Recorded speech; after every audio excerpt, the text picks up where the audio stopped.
আজ শুক্রবার 13ই ভাদ্র 2024 সালের 30শে অগস্ট। বৃষভ রাশি, বৃষভ লগ্ন, টরাস সাইনের জাতক জাতিকাদের আজকের দিনটি কিন্তু এক প্রকার বেশ কাটতে চলেছে।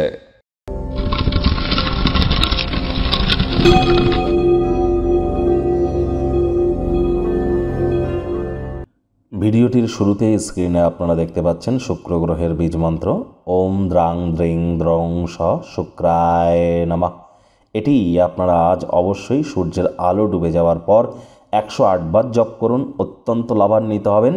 দেখুন, প্রেম করে যদি বিবাহ করতে চান বা ক্রিয়েটিভ সেক্টরে যারা আছেন, ছবি আঁকা, নাচ গান, নাটক, কবিতা আবৃত্তি বা অ্যাক্টিং, অভিনয়ের জগতে যারা আছেন, সিরিয়াল বা সিনেমায় আপনারা অ্যাক্টিং করেন বা অভিনয়ের জগতে আছেন, বা কোনো প্রকার ল্যাভিশ লাইফস্টাইল বা ব্র্যান্ডেড আইটেমসের সাথে যারা যুক্ত আছেন, ব্র্যান্ড বিল্ডিংয়ের সাথে যারা যুক্ত আছেন, তাদের ক্ষেত্রে কিন্তু শুক্রের মজবুতি অত্যাবশ্যক।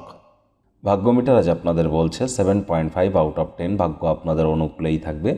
তবে পারিবারিক জীবন সম্পর্কে আপনাদেরকে একটু সাবধানতা অবলম্বন করেই চলতে হবে। শুভ সংখ্যা থাকছে 4, শুভ রং থাকবে ব্রাউন অ্যান্ড গ্রে। আজ কায়িক পরিশ্রম হলেও শরীর মনে সতেজতা এবং তরতাজাই আপনারা অনুভব করবেন। আকস্মিকভাবে অর্থকড়ির আগমন আপনার খরচগুলির খেয়াল রাখবে, আয় ইনকাম বাড়বে। নতুন উদ্যোগ পরিকল্পনার পাশাপাশি নতুন নির্মাণ কার্যের শুরুয়াত আজ করা যেতেই পারে। চাকরিজীবী যারা আছেন তাদের অফিসের পরিবেশ এক প্রকার বেশ, বস কলিগদের সাথে ভাব ভালোবাসা বাড়বে, কর্মে গতি অনুভব করবেন।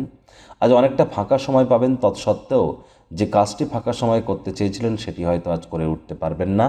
আজ আপনাদের উচিত সকল প্রকার ক্ষেত্রেই কর্মজীবনে মনোযোগকে বৃদ্ধি করার।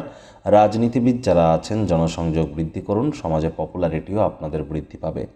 শিক্ষার্থী বিদ্যার্থীরা যে কোনো প্রকার পরীক্ষা প্রতিযোগিতায় অবশ্যই সফলতা অর্জন করবেন। উচ্চশিক্ষার জন্য যারা বিদেশ যাত্রার কথা ভাবছিলেন, ভাগ্যদেবীও আজ আপনাদের পক্ষেই আছেন। সন্তান সন্ততি থেকে থাকলে তারাও তাদের কৃতিত্বের দ্বারা আপনাদেরকে গর্বিত করবে। হাউস ওয়াইফদের জন্যও দিনটি এক প্রকার বেশ। প্রেমিক প্রেমিকা, স্বামী স্ত্রী দিনটিকে যতটা সম্ভব রোম্যান্টিক করে তোলা যায় সেই প্রচেষ্টাই আপনাদের জারি রাখা উচিত। অবিবাহিতদের বিবাহের যোগও কিন্তু পরিলক্ষিত হচ্ছে।